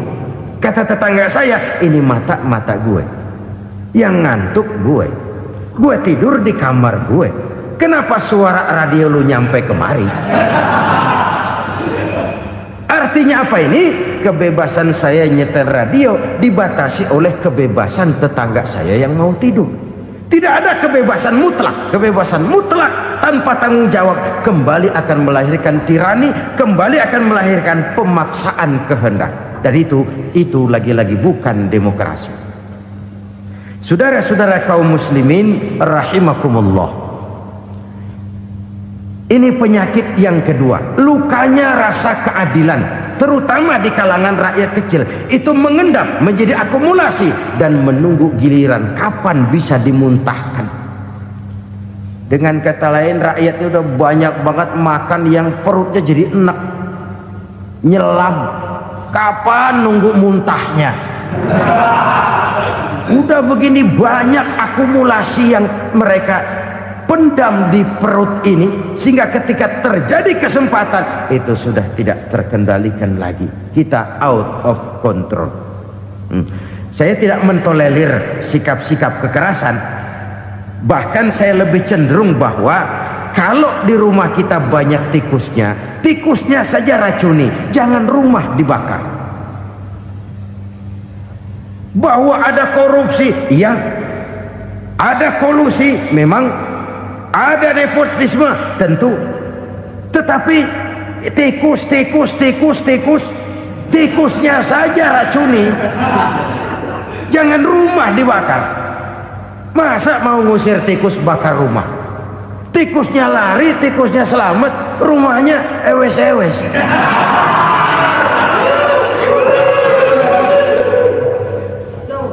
Tikus selamat, rumah nggak punya. Masalah nggak terselesaikan dengan sebagaimana yang kita harapkan. Kita sepakat ini negara hukum, dan di hadapan hukum semua manusia itu sama. Itu prinsip yang diajarkan Allah. Al-musawat bainan nas fi takalifil ahkam. Semua manusia sama dalam berhadapan dekat dengan hukum Allah Subhanahu wa taala. Kalau hukum sudah pandang bulu, itu jelas yang enak yang banyak bulunya. Siapa yang banyak bulunya? Monyet.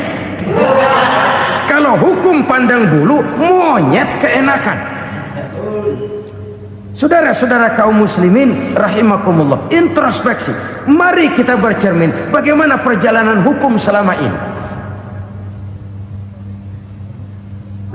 Kalau introspeksi ini kita temukan, lalu ada upaya untuk memperbaiki diri. Jangan menggunakan tak ada gading yang tak retak, mikul duwur mendem jero untuk menutup-nutupi kesalahan orang. Padahal kesalahan itu sedemikian besar. Padahal rakyat kita tiap hari antri sembako. Ada yang sehari sekali makan, ada yang makan sudah bercampur tiwul, ada yang nasi sudah dicampur pisang, balik jadi orok lagi. Macam-macam upaya rakyat untuk menangsal perut ini. Lalu rakyat ditenang-tenangkan, lebih baik puasa Senin Kemis sambil menghadapi krisis ekonomi. Kenapa rakyat yang disuruh puasa? Kenapa bukan pejabatnya yang puasa lebih dulu untuk kemakmuran rakyat? Kalau rakyat yang memang perutnya udah gepeng disuruh puasa, makin krempeng perutnya. Artinya pejabat harus punya sense of politik. Ya, tidak, puasa itu kan tidak cuma Senin Kemis saja puasa itu. Puasa perasaan, puasa menghargai perasaan yang sedang kondisi yang sedang dihadapi oleh rakyat. Bagaimana rakyat yang tengah antri sembako melihat pejabatnya lewat dengan mobil yang harganya sampai 1 miliar. Oh, inilah pemimpin saya. Luka lagi rasa keadilannya. Kita tidak tenggang rasa. Puasa dalam artian itu pun akan menolong menegakkan semangat kebersamaan, membentuk semangat kebersamaan. Saudara-saudara kaum muslimin rahimakumullah, penyebab bencana yang ketiga dikatakan oleh baginda Nabi, wala dhaharat fihimul fahishatu illa fasha fihimul maut. Apabila kekejian telah merajalela, maka maut bertebaran di mana-mana. Kita renungi butir kalimat dalam hadis ini. Apabila kekejian telah merajalela, maut bertebaran di mana-mana. Begitu murah arti sebuah kehidupan. Penjarahan untuk hal-hal yang kecil tapi sampai mengorbankan nyawa. Apabila kekejian sudah terjadi di mana-mana, maut pun bertebaran. Maut dalam arti berpisah ruh dengan jasad, tapi juga maut dalam arti orang bisa mati karirnya, orang bisa mati usahanya, orang bisa mati kesempatannya karena perbuatan-perbuatan keji yang selama ini tidak terbendung. Lahirlah teori mafia. Siapa yang kuat dia yang berkuasa, siapa yang lemah dia menjadi mangsa. Proyek-proyek besar yang menang tender itu ya dari itu ke itu saja. Yang pengusaha-pengusaha tidak punya koleksi, koneksi, tidak bisa bayar komisi, dapat proyek tetelan. Ada dagingnya, dikit namanya juga tetelan. Dagingnya sudah habis disantap oleh meja. Sekian puluh meja dilalui, sekian puluh amplop dikeluarkan. Sehingga yang akhirnya ya tinggal tetelan itu tadi. Maka kualitas pekerjaan pun sudah bukan lagi jadi masalah. Demikianlah mafia-mafia ini bermunculan di mana-mana. Di pengadilan terkenallah mafia pengadilan. Hukum bisa dibeli, hukum bisa dipesan menurut kebutuhan sponsor. Mafia peradilan, mafia politik, mafia ekonomi, bahkan mafia agama yang menggunakan agama sebagai kedok, menggunakan agama sebagai dalih, menggunakan agama sebagai topeng untuk melancarkan maksud-maksud politiknya pun tidak tertutup kemungkinan. Apabila kekejian telah merajalela, maut bertebaran di mana-mana. Korupsi, kolusi, nepotisme itu bagian dari kekejian.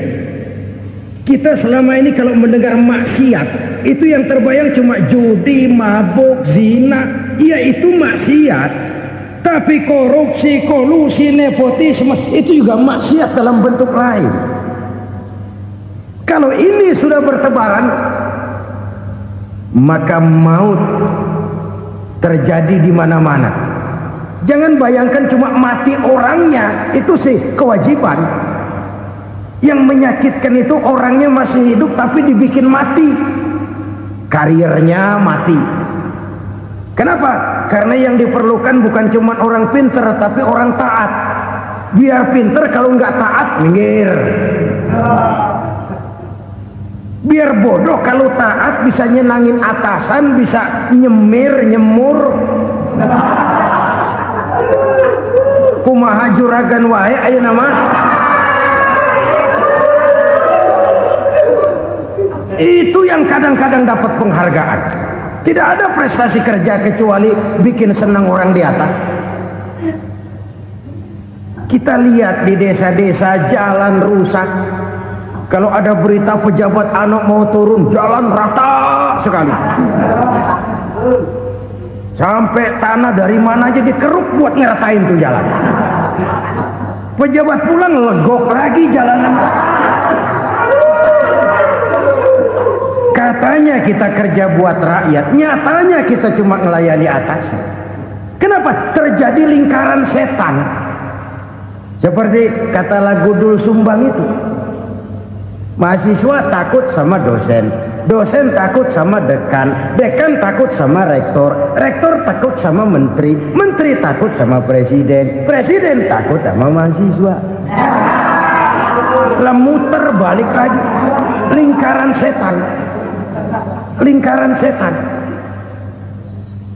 Saudara-saudara kaum muslimin rahimakumullah, kekejian yang merajalela, praktek-praktek mafia yang tertuang dalam kehidupan sehari-hari menyebabkan orang mati karirnya, jasad masih hidup, karir mati, itu menyakitkan. Mati bisnisnya. Rakyat kecil pernah senang ketika cengkeh booming, harganya bagus, rakyat banyak yang pergi haji. Lalu mau ditata, lahir tata niaga cengkeh, malah amburadul. Harga cengkeh jatuh, petani cengkeh kecil menjerit. Siapa yang untung? Segelintir orang. Masihkah kita pakai atas nama rakyat untuk kepentingan nasional, padahal yang nyanyi cuma segelintir orang? Masihkah kita mau bohongi rakyat ini dengan mobil nasional tapi bikinan Korea? Masihkah kita mau bermain verbalisme, bermain kata? Ini sebuah masa lalu yang tidak perlu terulang lagi untuk masa-masa yang akan datang. Kekejian merajalela, orang mati karir, bisa mati usaha, mati bisnis. Usahanya maju, dirangkul, hancur. Usahanya maju, dipukul, hancur, tenggelam. Bahkan yang memilukan dan memalukan, badan-badan usaha milik negara itu dikebiri sedemikian rupa sehingga tidak menghasilkan hal-hal yang bermanfaat buat negara. Saudara-saudara kaum muslimin rahimakumullah, kalau nafsu yang sudah mengatur itu semua, maka kekejian pun merajalela. Orang sudah pakai teori mafia, yang kuat dia yang menang, yang kuat dia yang berkuasa, yang lemah silakan minggir di sudut-sudut kehidupan. Kalau kekejian seperti ini merajalela, maut bertebaran di mana-mana. Banyak orang mati karirnya, banyak orang mati usahanya, banyak orang mati imajinasinya. Sekarang ini dalam dunia seni yang banyak karyawan seni, bukan seniman.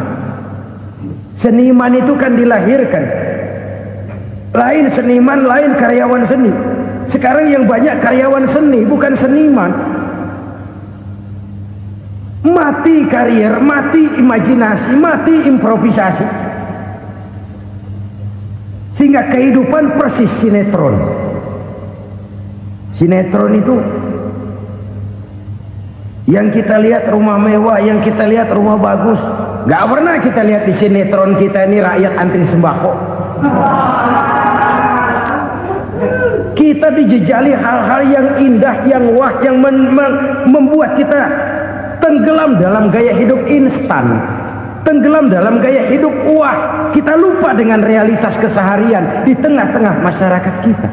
Lahirlah kelompok-kelompok selebritis, dibesarkan oleh berbagai media. Selebritis pilek aja masuk koran, pilek.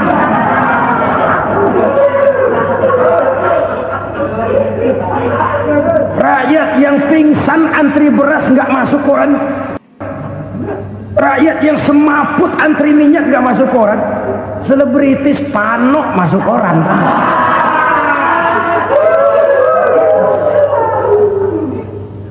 Kita besarkan hal-hal kecil, kita kecilkan hal-hal besar. Kenapa? Kita mengejar oplah, kita profit oriented, tidak lagi berorientasi kepada realitas hidup yang kita hadapi ini. Kalau kekejian sudah merajalela, kata Nabi, maka maut bertebaran di mana-mana. Maut dalam artian maut, coba lihat sekarang begitu murah nyawa. Karena 1000 perak orang mau nusuk bunuh. Karena beras seliter orang khilaf, begitu murah kehidupan. Tapi kekejian dalam bentuk korupsi, kolusi, nepotisme, kekejian dalam bentuk itu mematikan karier, mematikan bisnis, mematikan imajinasi, mematikan kreativitas. Itu juga maut dalam bentuk lain akibat kekejaman lain. Ini penyebab yang ketiga. Yang keempat, penyebab bencana menurut baginda Rasul, wala tukhfiful mikyala illa muni'un nabat. Apabila timbangan sudah dicurangi, maka tercegahlah tumbuh-tumbuhan. Apabila timbangan sudah mulai curang, maka terjadilah musim paceklik. Apabila bisnis sudah bergaya mafia tadi itu, kecurangan-kecurangan terjadi, tender di balik pintu, yang dimenangkan cuma kelompok-kelompok yang bisa memberikan presentasi yang besar, muni'un nabat, terjadilah paceklik. Paceklik, panen gagal, wereng ya wereng, kemarau panjang it's okay, air sulit iya, tetapi kan semua itu ada yang ngatur. Kemarau ada yang ngatur, belalang itu ada yang ngatur, air itu juga ada yang ngatur. Yang ngatur itu yang serba maha. Kalau ia murka melihat kecurangan timbangan, Allah itu kalau murka kan gampang saja, tinggal komandoin balang, lang hancurin tuh sawah. Konvoy belalang, konvoy. Allah tinggal ngutik angin El Nino, mampir lo ke Indonesia. Hujan nggak turun-turun, kemarau panjang. Jadi kalau musim kemarau kan namanya anginnya El Nino. Kalau musim hujan anginnya namanya La Nina. Cakep namanya, kejem orangnya. Saudara lihat Cina sekarang sedang kena La Nina, banjir besar, ribuan orang meninggal. Dia mah ribuan mati kagak berasa, rakyatnya miliaran. Bangladesh lagi ngalami La Nina, India lagi ngalami La Nina. Angin, hujan, kemarau, belalang itu kan ada yang ngendaliin. Kuncinya bukan di belalangnya, kuncinya bukan di peredaran matahari berputar, kuncinya di atas yang mengatur semua itu. Kalau timbangan sudah mulai curang, pengusaha sudah nggak mau jujur, apa nggak bikin perut jadi mual. Begitu rakyat antri sembako pingsan nggak dapat beras, sementara beras ditumpuk-tumpuk sampai membusuk. Kemana hati nuraninya? Kemana akal pikirannya? Kemana mereka yang berbuat atas nama rakyat tapi melihat rakyat susah tidak tergerak hatinya? Apabila timbangan sudah mulai dicurangi, bisnis sudah mulai melenceng, maka terjadilah paceklik.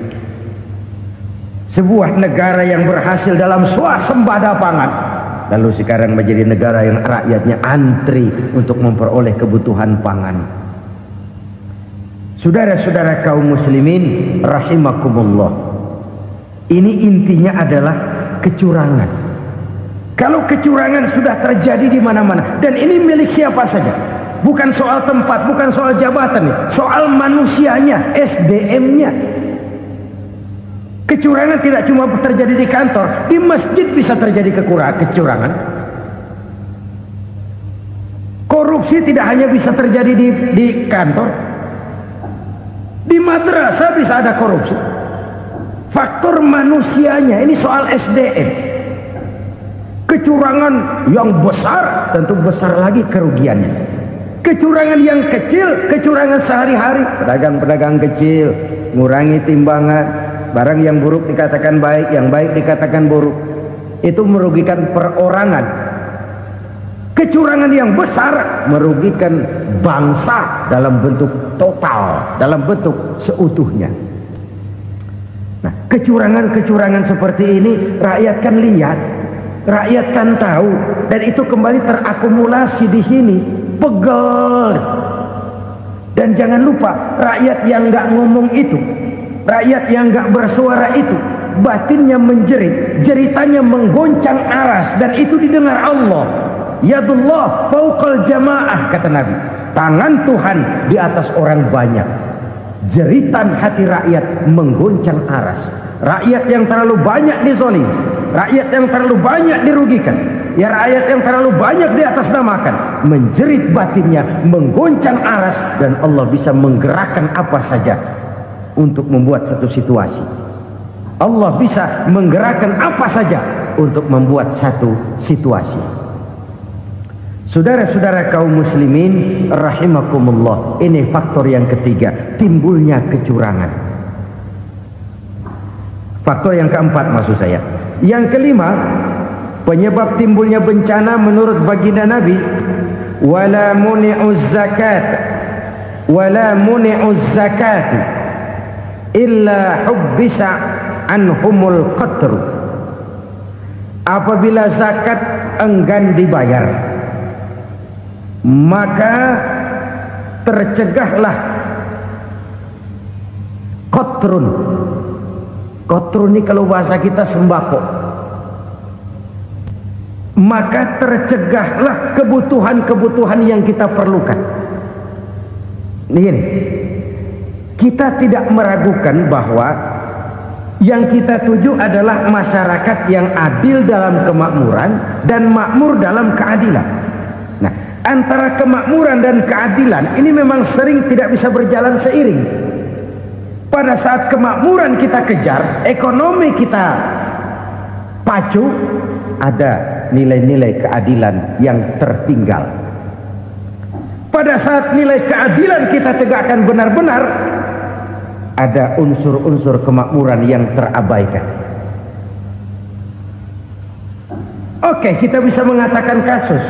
Oke, kita bisa mengatakan itu sebagian kecil. Tapi kalau sebagian kecil, lama-lama kan jadi sebagian besar. Oke, kita mengejar kemakmuran. Pertanyaannya, kemakmuran untuk siapa? Oke, kita berikan kelompok tertentu kue yang besar dengan harapan nanti dia bagiin kuenya kepada yang kecil-kecil. Tapi kenyataan, mereka yang dapat kue besar akhirnya malah lupa diri dan lupa daratan. Mau makin besar, mau makin besar, mau makin besar, malah memeras yang kecil-kecil ini. Sekarang kan yang kecil modali yang besar. Ramai-ramai buka bank, ternyata kamuflase. Uang banknya untuk kredit perusahaannya sendiri. Nasabahnya rakyat kecil. Artinya apa? Rakyat kecil disuruh modalin orang yang udah gede. Ini karena sambar geledek urusan.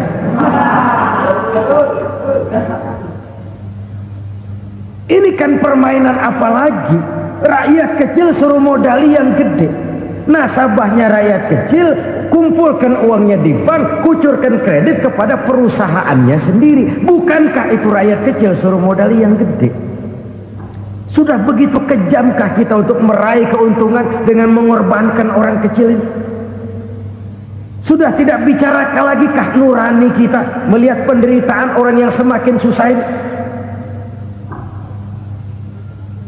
Kalau zakat enggan dibayar, padahal zakat 2,5% saja, 2,5% saja. Kalau itu pun enggan, kalau zakat saja enggan, bagaimana pula yang namanya sedekah, bagaimana pula yang namanya infak, bagaimana pula yang namanya santunan, bantuan. Kadang-kadang lipstick nyumbang si nyumbang, cuman nyolongnya lebih gede. Ini namanya sumbangan lipstick. Buat lipstick itu kan buat ngumpetin bibir pucat. Itu fungsi utama lipstick. Buat ngumpetin korupsinya, nyumbang kegiatan-kegiatan sosial, tapi yang dia korup lebih gede dari yang dia sumbangi. Lipstick kamuflase, nepu kata anak sekarang.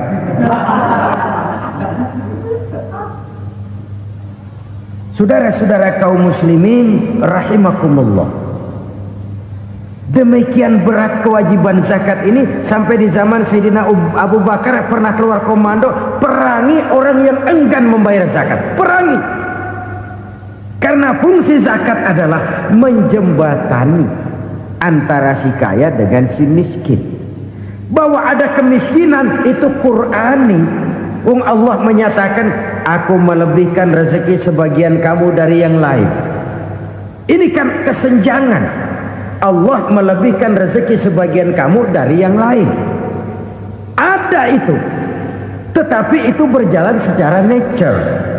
Nah, kalau direkayasa, yang kaya semakin kaya, yang miskin semakin terpuruk, yang sudah besar dapat proyek besar, yang kecil dapat tetelan. Ini kan rekayasa namanya. Kesenjangan yang direkayasa ini yang kita harus kikis.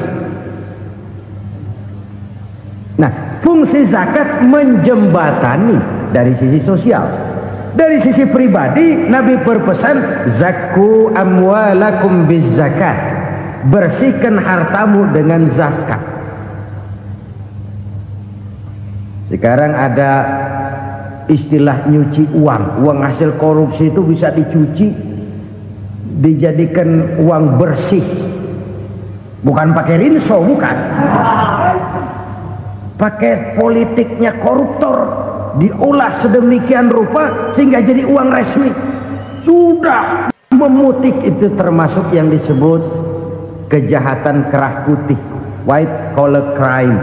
Kejahatan kerah putih, kejahatan pakai dasi, kejahatan kelas kakap. Makanya orang mendingan goblok kagak bener daripada pinter kagak bener. Goblok kagak bener itu gampang ngurusinnya. Pinter kagak bener, ini yang berabe bener ngurusinnya.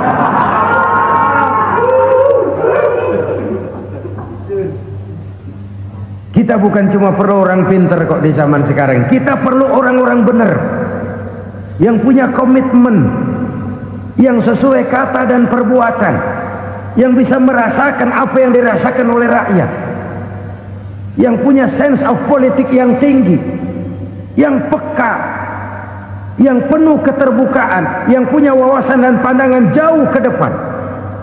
Dari sisi pribadi, zakat itu membersihkan harta kita. Ya, dia tercampur dengan yang subuhat, dia bahkan mungkin tercampur dengan sedikit-sedikit yang haram. Itu zakku amwalakum biz zakat. Bersihkan hartamu dengan zakat itu. Pada sisi sosial ia menjembatani, pada sisi pribadi ia membersihkan harta kita. Karena itu kalau kita minta berdoa minta rezeki, syarat rezeki itu halalan thayyiban wasi'an. Nggak pernah kurang dari tiga itu. Halal, bagus, banyak. Halal, bagus, tapi sedikit, susah ngaturnya. Halal, banyak, tapi kurang bagus. Buat apaan? Bagus, banyak, tapi haram. Enggak ada artinya. Sebab kata Imamul Ghazali, kalau kau terlalu suka memakan makanan yang haram, dikunyah masuk ke dalam perut besar, digiling oleh perut besar, menghasilkan energi, menggerakkan sel-sel pembuluh saraf, kau juga akan cenderung berpikir yang haram. Kalau sudah cenderung berpikir yang haram, perbuatan pun akan mengarah kepada perbuatan-perbuatan yang haram. Dulu waktu kelompok Jimbaran 200 konglomerat Indonesia kumpul dihimbau supaya sekian persen kasih pengusaha-pengusaha lemah. Itu kan cuma sekedar belas kasihan, tidak banyak menolong keadaan. Dan bukan itu yang diperlukan pengusaha-pengusaha kecil. Yang diperlukan adalah berikan kami kesempatan seperti mereka dapat kesempatan. Berikan kami peluang seperti mereka juga dikasih peluang. Kalau cuma dikasih 100 juta, 200 juta hari ini, usaha kami nggak ada prospeknya, peluang kagak ada, kan sama juga bohong. Diceburin ke kali, disuruh berenang, tangan diikat, mendingan mampusin ketahuan. Ayo berenang, berlomba, tangan diikat, kaki diikat, sama saja nyuruh mati. Jadi jangan kasih ikannya, kasih kailnya. Yang diperlukan pengusaha kecil menengah ke bawah itu bukan cuma sekedar belas kasih dari konglomerat-konglomerat besar. Berikan kami peluang seperti mereka juga dapat peluang. Berikan kami kesempatan seperti mereka dapat kesempatan. Berikan kami kredit dengan kemudahan seperti mereka juga kalau minta kredit begitu mudahnya. Menciptakan peluang dan kesempatan, pemerataan. Bukan menciptakan manusia Indonesia dengan standar ekonomi yang sama. Semua rumahnya harus sama, semua punya mobil. Itu sih kebersamaan bebek. Bebek, coba lihat bebek. Satu ngalor semua. Satu ngidul semua. Kebersamaan bukan itu. Kebersamaan adalah menciptakan peluang. Kalau yang kaya bisa semakin kaya, kenapa yang miskin tidak bisa ikut naik jadi sedikit kaya? Kalau pengusaha yang sudah kuat bisa bertambah menjadi kuat dengan proyek mega proyek, kenapa yang menengah tidak bisa ikut menjadi kuat? Dan kenapa kekejian itu merajalela? Kita dengar lewat berita-berita PLN tekor, PLN hutang. Kenapa? Dia beli listrik dari swasta yang belinya lebih mahal daripada penjualannya. Artinya dia beli itu listrik dari perusahaan listrik swasta, dia jual kepada rakyat lagi. Harga jualnya lebih murah daripada dia beli kepada swasta. Kenapa? Ada tekanan lagi tuh. Biasa siklus lagi. Hukum Boyle. Atas neken paling bawah gepeng. Ya kita nih rakyat kecil emang nasibnya gepeng terus. Saudara-saudara kaum muslimin rahimakumullah, dari 5 penyebab bencana ini kita ambil kesimpulan untuk sebuah renungan dan introspeksi kita bersama. Pertama, mengingkari janji, padahal janji itu yang lebih tinggi nilainya adalah di hadapan Allah Subhanahu wa ta'ala. Baik wakil-wakil rakyat di parlemen maupun pemimpin-pemimpin rakyat di dalam kabinet, apabila memangku suatu jabatan, selalu mereka mengawali dengan sumpah, dan sumpah itu dimulai dengan demi Allah. Sadarkah kita pada saat itu kita ucapkan bahwa kita sudah mempertaruhkan Allah untuk jabatan yang kita pegang? Kita sudah mempertaruhkan nama Allah untuk posisi yang dipercayakan kepada kita. Sadarkah kita bahwa menyia-nyiakan itu satu dosa yang sangat besar, yang tidak hanya kepada Allah tetapi juga kepada rakyat yang kita wakili, kepada rakyat yang kita pimpin? Cukuplah sudah rakyat dijadikan adres, umat dijadikan alamat sebagai numpang. Marilah kita kembali kepada komitmen awal dengan jujur kepada janji kita sendiri. Lalu yang kedua, kekejian, baik berupa korupsi, kolusi, nepotisme, dan perbuatan-perbuatan lain akan melahirkan kemiskinan.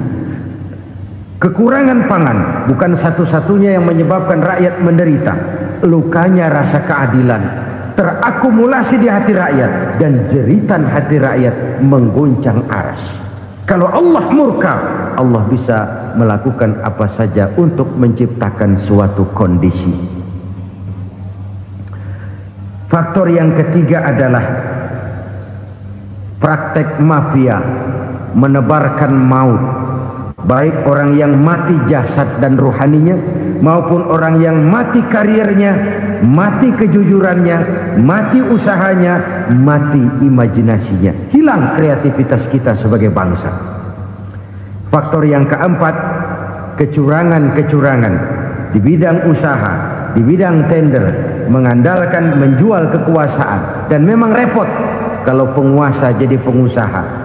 Mau atau tidak mau, kebijakan-kebijakan kekuasaannya akan memperkuat jaring-jaring usahanya.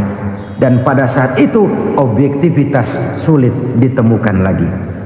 Lalu yang kelima, keengganan membayar zakat, menumpuknya kekayaan negara pada kelompok-kelompok tertentu. Ini akan melahirkan paceklik yang berkepanjangan. Menumpuknya kekayaan dan harta negara pada kelompok-kelompok tertentu akan melahirkan paceklik dan kemiskinan yang berkepanjangan.